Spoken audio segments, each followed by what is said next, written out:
It's no secret that Main Street America has been hard hit by the pandemic. Millions of small businesses are on the brink of closing. We want to do our part to help keep their doors open. So today we're launching a new campaign called Back to Business. Back to Business. I love you so much, Jesse. Back to business. Yeah. Awesome. All season, we'll be highlighting small businesses from coast to coast and figuring out the best ways to support them and help them thrive. So, I mean, wouldn't you say this is so necessary now? I know a lot of people that are out of work. This is so powerful, and so it really describes what America is to me, small businesses, because it's so community driven, and it so gives like a lot of people an opportunity to work, to take care of their families, and we also feel connected to the business, the small businesses. So I know America has a big corporation in itself, but small businesses are the key to us like thriving, and I'm so glad you're doing. I really honor you for doing that. Oh no, Back to business. See, he's got so catchy. Jesse's writing hits over there. You know. Well, we are very excited to do this because connection is important. That's like the key to our show, and it feels good to give back and to help people. It feels good for you, and it also feels good when someone does that for you when you're having a hard time. So this is why we're kicking this campaign off, and we're doing it with a friend of the show who you may remember from last season. Here you go.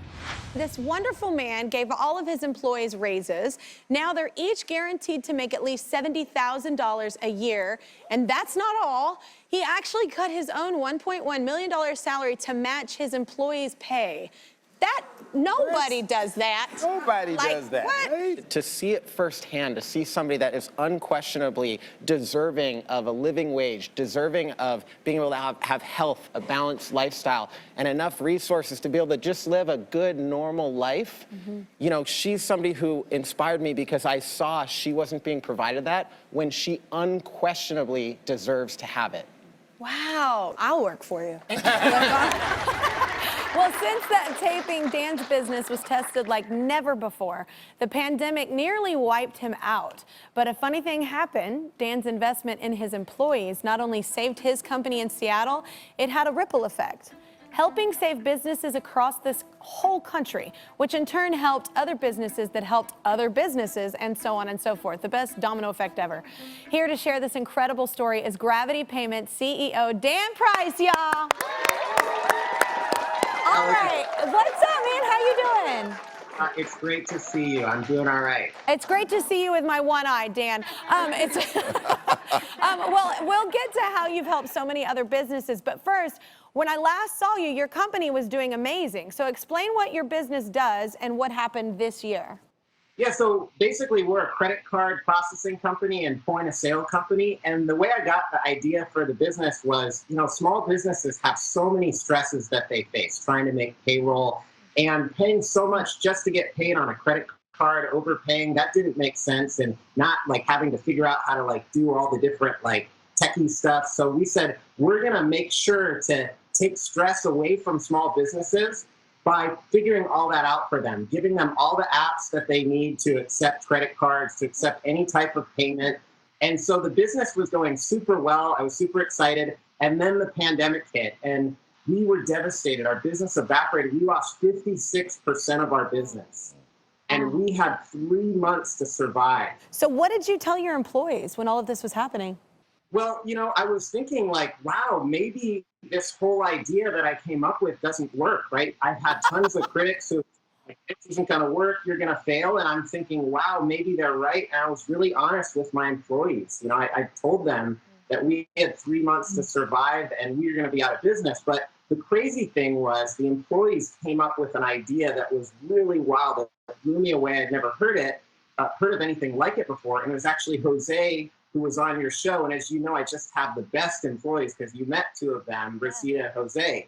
And Jose brought me this idea and he said, why don't we have an anonymous spreadsheet where basically no one knows what anybody else is doing, but people volunteer pay cuts because our employees said, we can't have people losing their job, their income, and their health insurance during a pandemic.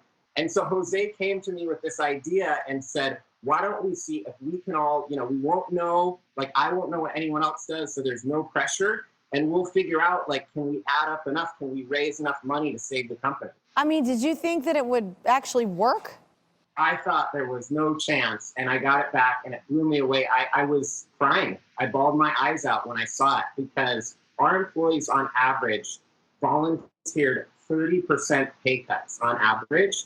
We even had one guy who said, I want to work completely for free because my family can live off of my wife's income.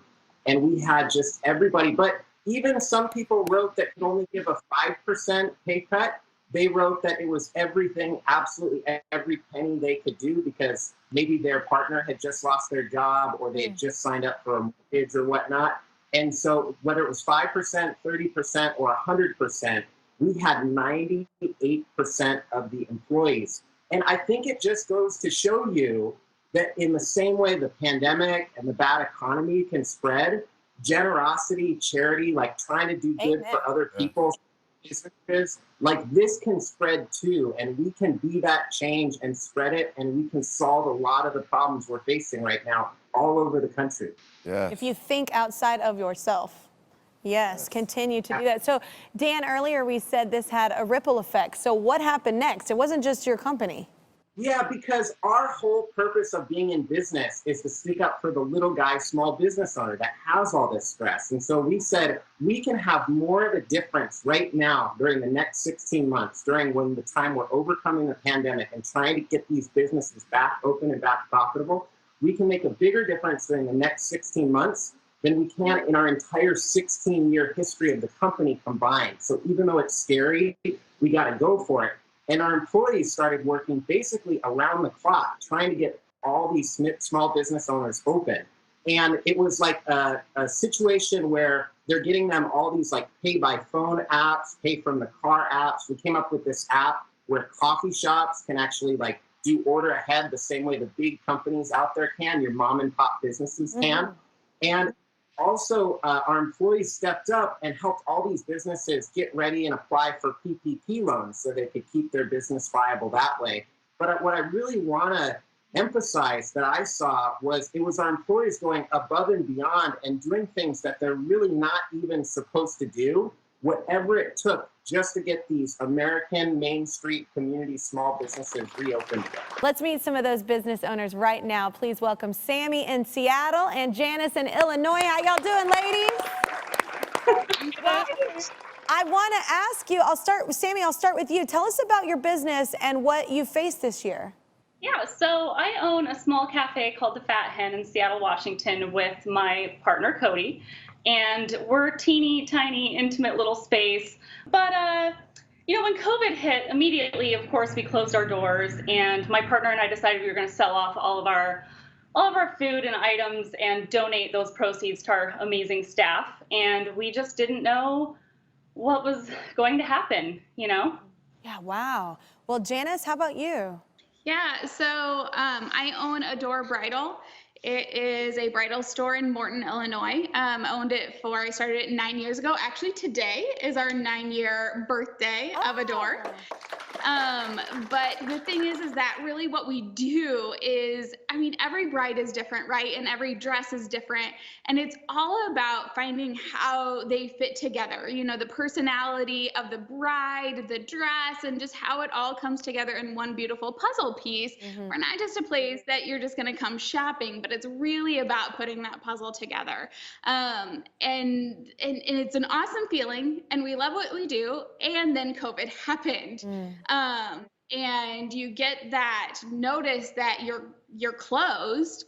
And I just remember just driving home, and my husband's first question to me is, what are we gonna do? And the tears just start, because the reality is I don't know, is it over? Did we just lose everything in one moment? Because if a bride can't come in and try on, so lots of prayer, lots of talking, lots of crying, lots of not sleeping, which led to the next day that moment that you have to sit with your staff who you love and who are relying on you and say, I'm sorry, guys, but I don't know how long this is going to last, so I have to let you go. Yeah, and Sammy and Janice, you're Dan's clients, right? So, and his employees went way beyond the call of duty to help y'all out. So what did they do for you, Sammy? Yeah, so I mean, as we started to reopen and try to figure things out, we weren't set up with online ordering or delivery or to go. That wasn't something that we previously did. And it was amazing because Austin, our rep, stepped in and helped us get online ordering and delivery and all of these things that we needed going so fast. And I am so not tech savvy. Like, that is the last thing that I am. You can ask all of my staff. I'm constantly needing help there. And he was so like patient and there for me and in it. And he also, when we were just my husband and I, stepped in to do delivery for us for free, which like that's just beyond what his calling is, you know? This is not something that people in payment processing do. And it just floored me. I was shocked, you know? I mean, usually with people in payment processing, you're avoiding the phone call. You're like, oh yeah, the check's in the mail. Yeah, that's amazing. So Janice, why don't you share with us how they helped you? Yeah, so I mean, I'm pretty reliant on brides walking in my doors, brides actually putting on dresses. So I'm over here like, if they can't come in and do it, I gotta get dresses to them. So I'm the idea person. I had this crazy idea and I said, well, I mean, I got the idea, but how in the world is it gonna come together to actually be something? So my team took some of it, but my first phone call was to Emily with Gravity. And I said, hey, like, this is what I wanna do, but I don't know how to actually do that. So I want to get dresses to people, but like tech side of it, credit card payments, forms to fill out, all of the things, what in the world? And so she just like is like, Janice, I love it. Like she just immediately, like there was no hesitation. It was like, let's make this happen and let's do it fast. Wow. So like whole new business model in 2 days. Within 2 days, we were shipping boxes of bridal gowns out to brides all across the country. And I'm telling you, it saved my business. Like that was above and beyond for me. Yeah, I mean, God, Dan, you must be so proud of your employees. I am so proud, and they worked just tirelessly to get thousands of small businesses across the United States reopened. I mean, they really deserve all the credit. And in fact, they worked so hard on it, we were able to recover as a business, get back to break even, and we paid back all of the pay cuts to all the employees that they had given. And so it's just such a wonderful, That's you know, so amazing. Man.